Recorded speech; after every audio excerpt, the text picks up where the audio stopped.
ಸಿದ್ದರಾಮಯ್ಯನವರು ಚುನಾವಣಾ ನಿವೃತ್ತಿಯನ್ನು ಘೋಷಣೆ ಮಾಡಿದ್ದಾರೆ. ಇನ್ನು ಮುಂದೆ ನಾನು ಎಲೆಕ್ಷನ್ಗೆ ನಿಂತ್ಕೊಳ್ಳೋದಿಲ್ಲ ಅನ್ನುವಂಥ ಮಾತನ್ನು ಸಿದ್ದರಾಮಯ್ಯನವರು ಮತ್ತೊಮ್ಮೆ ಆಡಿದ್ದಾರೆ. ಹಾಗಂತ ಸಿದ್ದರಾಮಯ್ಯನವರು ಇದೇ ಮೊದಲ ಬಾರಿಗಲ್ಲ, ಹಿಂದೆ 2013ರಿಂದ 2018 ನಡುವೆ ಮುಖ್ಯಮಂತ್ರಿ ಆಗಿದ್ದಂಥ ಸಂದರ್ಭದಲ್ಲಿ ಸದನದ ಒಳಗಡೆ ನಾನು ಮುಂದೆ ಚುನಾವಣೆಯಲ್ಲಿ ನಿಂತ್ಕೊಳ್ಳೋದಿಲ್ಲ, ಇದೇ ನನ್ನ ಕೊನೆ ಚುನಾವಣೆ ಅಂತ ಘಂಟಾಘೋಷವಾಗಿ ಹೇಳಿದರು. ಅದಾದ ಬಳಿಕ ಮತ್ತೆ ಜನರ ಒತ್ತಾಯದ ಮೇರೆಗೆ ನಾನು ಮತ್ತೆ ಎಲೆಕ್ಷನ್ಸ್ಗೆ ಬರ್ತಾ ಇದ್ದೀನಿ ಅನ್ನುವಂಥ ಮಾತನ್ನು ಕೂಡ ಹೇಳಿದರು. ಈಗ ಸಿದ್ದರಾಮಯ್ಯನವರು ಮೊನ್ನೆ ನೇರವಾಗಿಯೇ ಹೇಳಿದ್ದಾರೆ, ಚುನಾವಣಾ ರಾಜಕೀಯ ಬೇಡ, ಕಲುಷಿತವಾಗಿದೆ ರಾಜಕೀಯ ಅಂತ. ಇದೇ ವಿಚಾರಕ್ಕೆ ಸಂಬಂಧಪಟ್ಟಂತೆ ಈಗ ಕಾಂಗ್ರೆಸ್ ಮತ್ತು ಬಿಜೆಪಿ ನಾಯಕರ ನಡುವೆ ಸಾಕಷ್ಟು ದೊಡ್ಡ ಮಟ್ಟಿಗೆ ಚರ್ಚೆ ಆಗ್ತಾ ಇದೆ. ಸಿದ್ದರಾಮಯ್ಯನವರ ಕೆಲ ಬೆಂಬಲಿಗರು ಇಲ್ಲ ನಮ್ಮ ಸಾಹೇಬ್ರನ್ನ ನಾವು ಮತ್ತೆ ವಾಪಸ್ ಕರ್ಕೊಂಡು ಬಂದೇ ಬರ್ತೀವಿ ಅನ್ನುವಂಥ ಮಾತನ್ನು ಹೇಳ್ತಾ ಇದ್ದಾರೆ. ಅತ್ತ ಬಿಜೆಪಿ ನಾಯಕರು 10 ಸಲ ಸಿದ್ದರಾಮಯ್ಯನವರು ಇದೇ ಮಾತನ್ನು ಹೇಳಿದ್ದಾರೆ, ಇದು 11ನೇ ಸಲ ಅಂತ ವ್ಯಂಗ್ಯ ಮಾಡ್ತಾ ಇದ್ದಾರೆ.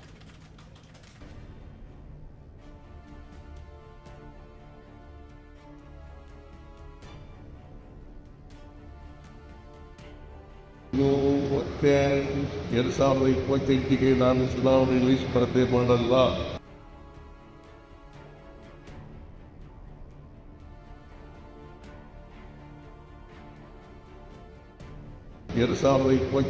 ನಾನು ಚುನಾವಣೆಯಲ್ಲಿ ಸ್ಪರ್ಧೆ ಮಾಡಲ್ಲ.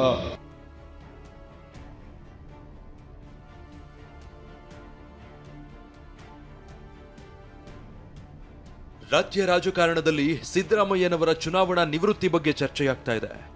ನಿನ್ನೆಯಷ್ಟೇ ಟಗರು ನಿವೃತ್ತಿ ಘೋಷಣೆ ಮಾಡಿದ್ದಾರೆ. ಆದರೆ ಸಿದ್ದರಾಮಯ್ಯ ಹೀಗೆ ಚುನಾವಣೆಗೆ ಗುಡ್ ಬೈ ಅಂತಿರೋದು ಇದೇ ಮೊದಲೇನಲ್ಲ. ಈ ಹಿಂದೆ 2013ರಲ್ಲಿ ತಮ್ಮ ಕೊನೆಯ ಸ್ಪರ್ಧೆ ಎಂದು ಹಲವು ಬಾರಿ ಸೂಚ್ಯವಾಗಿ ತಿಳಿಸಿದ್ರು.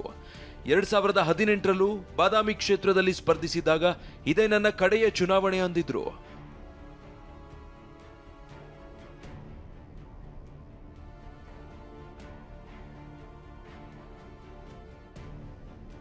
ನಿನ್ನೆ ಮಂಡ್ಯದ ಕೆಆರ್ ಪೇಟೆಯಲ್ಲಿ ನಡೆದ ಕಾರ್ಯಕ್ರಮವೊಂದರಲ್ಲಿ ಮೊದಲ ಬಾರಿಗೆ 2028ಕ್ಕೆ ಸ್ಪರ್ಧಿಸೋದಿಲ್ಲ ಎಂದು ಹೇಳಿದ ಸಿದ್ದರಾಮಯ್ಯ ಬಳಿಕ ಟ್ವೀಟ್ ಮೂಲಕವೂ ತಮ್ಮ ನಿರ್ಧಾರವನ್ನು ಅಧಿಕೃತಗೊಳಿಸಿದ್ದಾರೆ. ರಾಜಕೀಯ ಕ್ಷೇತ್ರ ಮೊದಲಿನಂತಿಲ್ಲ, ಸಾಕಷ್ಟು ಕಲುಷಿತಗೊಂಡಿದೆ. ಇದರ ಜೊತೆಗೆ ಆರೋಗ್ಯವೂ ಒಂದು ಕಾರಣ ಎಂದು ಸಿದ್ದರಾಮಯ್ಯ ಸ್ಪಷ್ಟಪಡಿಸಿದ್ದಾರೆ. ರಾಜಕೀಯ ಕ್ಷೇತ್ರ ಇಂದು ಕಲುಷಿತಗೊಂಡಿದೆ. 2028ರ ವಿಧಾನಸಭಾ ಚುನಾವಣೆಯಲ್ಲಿ ನಾನು ಸ್ಪರ್ಧಿಸುವುದಿಲ್ಲ. ಮುಂದಿನ ಚುನಾವಣೆಯಲ್ಲಿ ನಾನು ಸ್ಪರ್ಧಿಸದಿರಲು ನಿರ್ಧರಿಸಿದ್ದೇನೆ. ಆದರೆ ಸಕ್ರಿಯ ರಾಜಕಾರಣದಲ್ಲಿದ್ದು ಜನರ ಕಷ್ಟಗಳಿಗೆ ಧ್ವನಿಯಾಗ್ತೇನೆ. ಮತ್ತೊಮ್ಮೆ ಚುನಾವಣೆಗೆ ಸ್ಪರ್ಧಿಸುವಂತೆ ವರುಣ ಕ್ಷೇತ್ರದ ಜನರ ಒತ್ತಾಯ. ಆದರೆ ಇನ್ಮುಂದೆ ಚುನಾವಣೆಯಲ್ಲಿ ಸ್ಪರ್ಧಿಸಬಾರದು ಎಂದು ನಿರ್ಧರಿಸಿದ್ದೇನೆ. ಚುನಾವಣೆಯಲ್ಲಿ ಸ್ಪರ್ಧಿಸಿದ್ರೆ ಕ್ಷೇತ್ರದಲ್ಲಿ ಜನರಿಗೆ ದುಡ್ಡು ಕೊಡಬೇಕಾದ ಕಾಲ ಬಂದಿದೆ. ಈ ಹಿಂದೆ ಕ್ಷೇತ್ರದ ಜನರೇ ದುಡ್ಡು ಕೊಟ್ಟು ಗೆಲ್ಲಿಸ್ತಾ ಇದ್ರು. ಆದರೆ ಸಿದ್ದರಾಮಯ್ಯರ ಈ ಘೋಷಣೆಯನ್ನ ಕಾಂಗ್ರೆಸ್ ನಾಯಕರು ಒಪ್ಪಿಕೊಳ್ಳಲು ಸಿದ್ಧರಿಲ್ಲ. ಸಿದ್ದರಾಮಯ್ಯನವರು 2028ರಲ್ಲೂ ಚುನಾವಣೆಗೆ ನಿಲ್ಲಲೇಬೇಕೆಂದು ಸಚಿವ ಈಶ್ವರ್ ಖಂಡ್ರೆ, ಮಾಜಿ ಸಚಿವ Santosh Lad ಒತ್ತಾಯಿಸಿದ್ರು.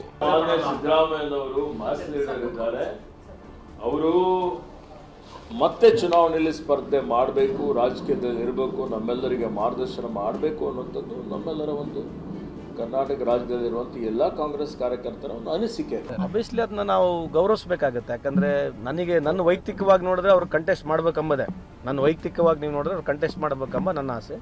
But we have to at last he has given so much of time for this public ಲೈಫ್ನಲ್ಲಿ ಅವರು ಯಾವಾಗಲೂ ಇಷ್ಟು ಕೆಲಸ ಮಾಡಿದ್ದಾರೆ. ಸೊ ಅವ್ರ ವಿಚಾರಕ್ಕೆ ನಾವು ಗೌರವಿಸ್ತೀವಿ.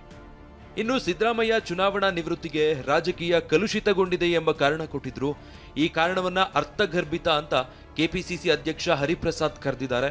ಮತ್ತೊಂದು ಕಡೆ ಸಿದ್ದು ಪುತ್ರ ಯತೀಂದ್ರ ತಮ್ಮ ತಂದೆ ಸಕ್ರಿಯ ರಾಜಕಾರಣದಲ್ಲಿ ಇರ್ತಾರೆ ಅಂದ್ರು. ಅವರು ಕಾರಣ ಕೊಟ್ಟಿರ್ತಕ್ಕಂಥದ್ದು ಬಹಳ ಅರ್ಥಗರ್ಭಿತವಾದ ಕಾರಣ. ರಾಜಕಾರಣ ಬಹಳ ಕೆಟ್ಟಿದೆ, ಹಣದ ಪ್ರಭಾವ ಜಾಸ್ತಿ ಇದೆ, ಅದು 100ಕ್ಕೆ 100 ಸತ್ಯ.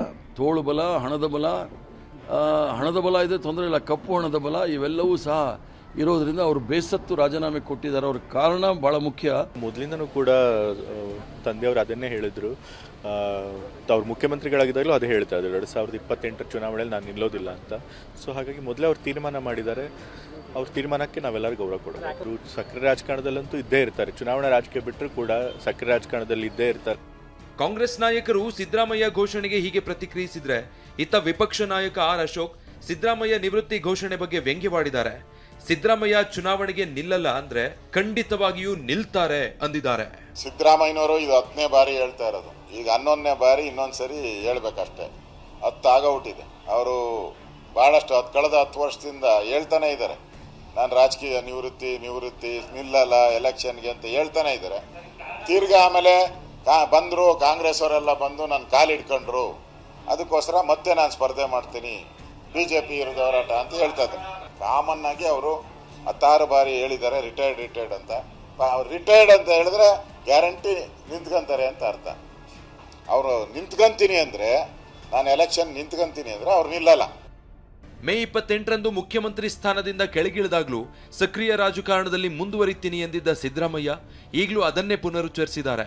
ಆದರೆ ಚುನಾವಣಾ ರಾಜಕೀಯದಿಂದ ಮಾತ್ರ ಹಿಂದೆ ಸರಿಯುವ ನಿರ್ಧಾರ ಮಾಡಿದ್ದಾರೆ. 2028ರಲ್ಲಿ ನಿಜಕ್ಕೂ ಸಿದ್ದರಾಮಯ್ಯ ಚುನಾವಣಾ ಕಣದಿಂದ ದೂರ ಉಳಿತಾರಾ ಅಥವಾ ಹಿಂದಿನಂತೆಯೇ ಒತ್ತಡಕ್ಕೆ ಮಣಿದು ವಾಪಸ್ ಬರ್ತಾರಾ ಅನ್ನೋದಕ್ಕೆ ಕಾಲವೇ ಉತ್ತರಿಸಬೇಕಿದೆ. Bureau report, TV9.